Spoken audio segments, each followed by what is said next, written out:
The U.S. is sending at least 3,000 soldiers to the Middle East as the Pentagon prepares for potential reaction from Iran.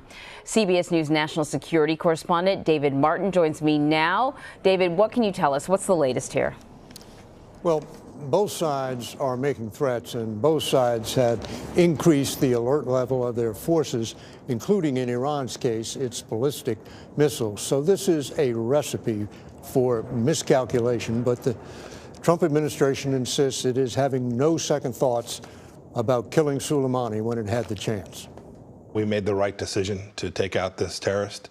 Secretary of State Mike Pompeo watched the Thursday night strike at the Pentagon along with Defense Secretary Mark Esper and Joint Chiefs Chairman Mark Milley.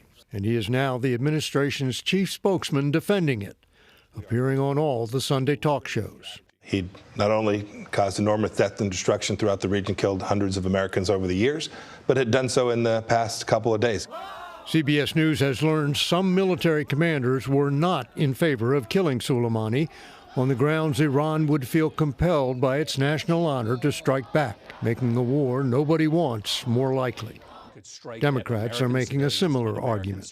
We do not generally execute high-level political figures of sovereign nations, in part because we know that that opens a Pandora's box that may expose American officials to assassination, but also because we know that ultimately that might get more Americans killed. The U.S. has more than enough firepower, both at sea and at air bases, to make good on President Trump's threat to strike 52 targets, including Iranian cultural sites. This is bigger than bin Laden. It's bigger than Baghdadi. This is the equivalent in U.S. terms of the CIA director, CENTCOM commander, JSOC commander, and presidential envoy for the region for Iran. But former CIA director and Mideast commander David Petraeus says the U.S. needs a plan to decrease tensions. Will there be a diplomatic initiative that says, okay, look, this is not headed in a good direction.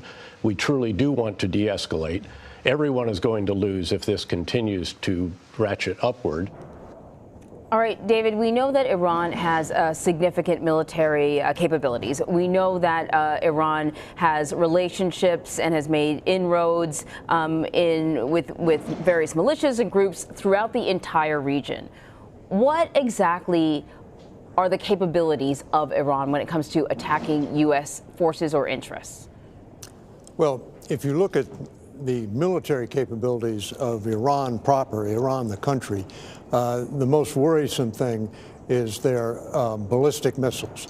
They have, according to the Defense Intelligence Agency, the largest ballistic missile force in the Middle East. They have ranges on those missiles that can reach as far as Israel, ranges that can certainly reach across the Persian Gulf to bases where U.S. aircraft are located.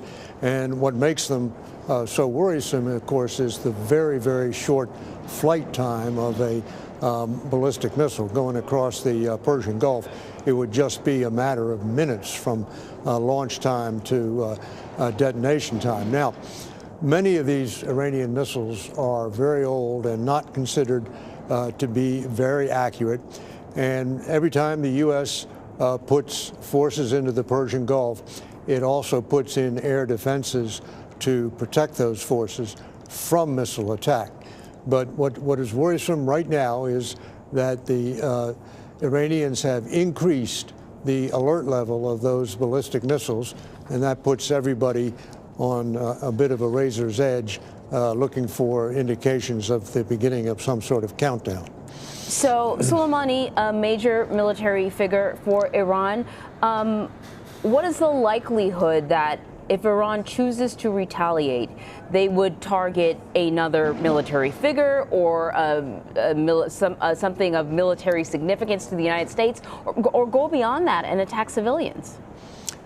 Well, some of their commanders have said just in the past couple of days that the retaliation will be against the U.S. military. And of course, it was the U.S. military that killed Soleimani. And if you look at Iran's history, the single worst disaster to befall the U.S. military in all the years I've been over here at the Pentagon was a suicide bombing of the U.S. Marine barracks in Beirut, Lebanon in 1983 in which 242 Americans were killed. Now, that was carried out by Hezbollah, which is one of Iran's many proxies in the Middle East. So they have capabilities, their own military capabilities, which I should say are far outweighed by U.S. military capabilities. But then they also have this ability, which they have demonstrated over the years, to conduct terrorist attacks which have devastating effects. All right, David Martin, thank you so much. Sure thing.